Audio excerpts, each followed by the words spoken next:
രണ്ട് ആർട്ടിസ്റ്റ് ആണ്. Two dancers, two actors in Malayalam film industry, Ramshan Muhammad and Dilsha Prasannan. Welcome. Shreya Ghoshal live കാണാൻ എത്തിയിരിക്കുകയാണ്. സോ രണ്ടുപേരും പറഞ്ഞു തുടങ്ങിക്കോളൂ. ഹൗ എക്സൈറ്റഡ് ആയി? I'm very much excited കാരണം ഞാൻ ശ്രേയ ഘോഷൻ്റെ ഒരു വലിയ ഫാനാണ്. ഈവൻ എൻ്റെ സിസ്റ്റേഴ്സും നമ്മളെപ്പോഴും കേട്ടോണ്ടിരിക്കുന്ന സോങ്സ് ആണ്. അപ്പം ഫസ്റ്റ് ടൈമാണ് ഞാനൊരു കോൺസെർട്ട് ഇങ്ങനെ വരുന്നത്. അതും ശ്രേയ ഘോഷൻ്റെ ആയതിൽ എനിക്ക് വളരെയധികം സന്തോഷമുണ്ട്. കാരണം എൻ്റെ ഫാമിലി ഫുൾ ഈ പാട്ടും അതൊക്കെ ഏറ്റവും കൂടുതൽ എൻജോയ് ചെയ്യുന്ന ആളുകളാണ്. അപ്പോൾ അതുകൊണ്ട് തന്നെ ഞാൻ ഭയങ്കര എക്സൈറ്റഡ്. യെസ്,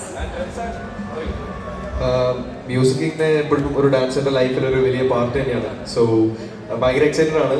ഫസ്റ്റ് ടൈമാണ് ഒരു കോൺസേർട്ടിന്. അപ്പോൾ ഞങ്ങൾ മാത്രമല്ല, ഞങ്ങളുടെ ഫ്രണ്ട്സ് എല്ലാവരും ഉണ്ട്. അപ്പോൾ ജസ്റ്റ് ഒന്ന് എൻജോയ് ചെയ്യാൻ വേണ്ടി വന്നതാണ്. പിന്നെ we love songs of course.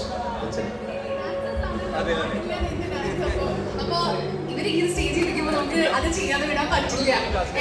ചെറുതായിട്ട് നിങ്ങള് ഒരുപാട് രണ്ടുപേരും ഇത് മറ്റേ യേശുദാസിന്റെ പാട്ട് പാടില്ല എന്ന് പറയുന്ന പോലെ ഉണ്ട്. അപ്പൊ ചെറിയൊരു ഡാൻസ് രണ്ടുപേരും കൂടെ. So will play some song for you. ഏതെങ്കിലും ഒരു ചെറിയ പാട്ട് പാടുകയാണെങ്കിൽ അതെ